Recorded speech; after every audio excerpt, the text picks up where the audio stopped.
Sabado noon, mag-aalas 3 ng hapon, si Andres Talon, na isang mahirap na estudyante, ay kasalukuyan naghuhugas ng pinggan.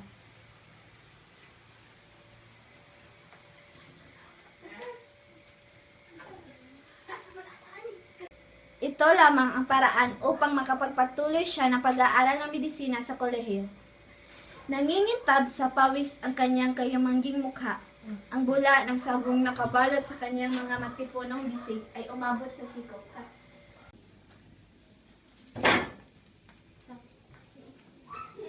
Mukhang matatapos ka na, Andy.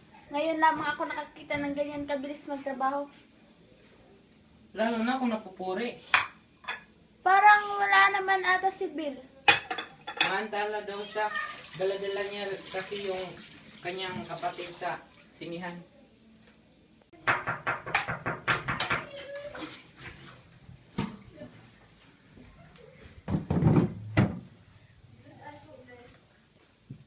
Giliw.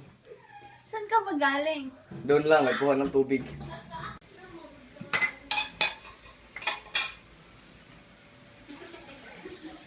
Saan ka ba naging dalubhasa sa kusina, Andy? Sabihin mo, Andy. Siyempre naman sa amin. Hindi rin kasi mahirap maghugas sa amin kasi konti lang kami. Tapos, 6 na buwan na rin kasi ako nagtatrabaho sa isang karinderya kaya sanay na rin ako eh. O sisira ka naman, Alice. sige nga, linggo rin lamang bukas. Di bali tayo magpuyat.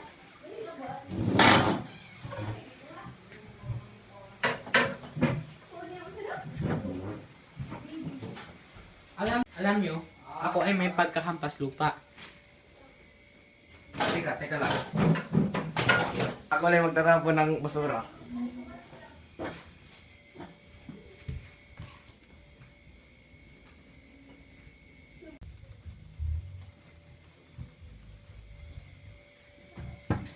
Ngayon, simulan mo na. Saan yung ko gusto magsimula? Noong pumunta ka rito sa Amerika,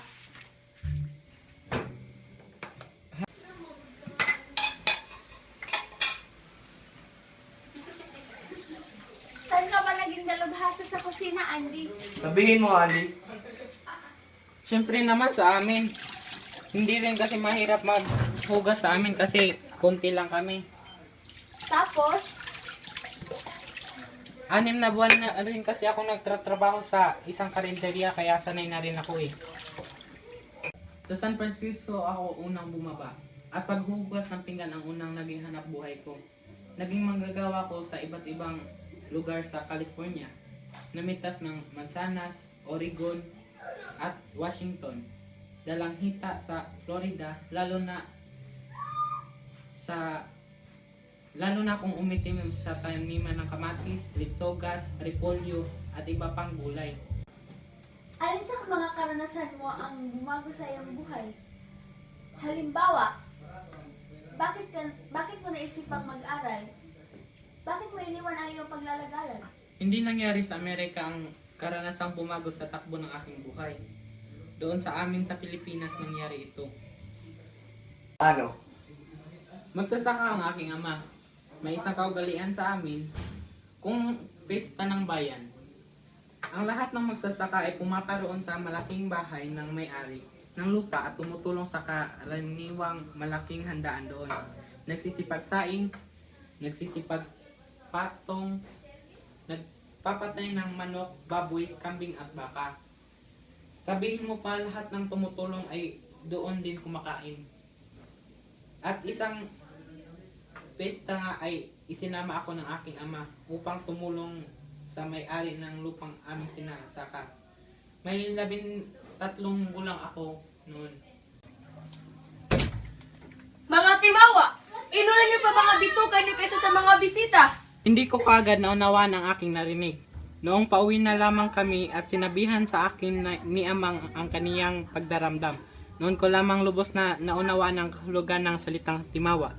Sinabi sa akin ni amang na pagbutihin ko daw ang aking pag-aaral upang kami ay umasinso.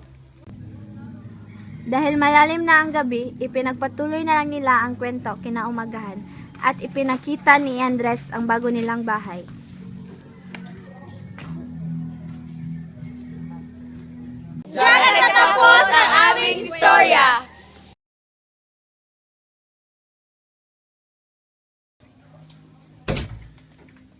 Tibawa, inunan niyo pa mga bituka niyo kaysa sa mga bisita.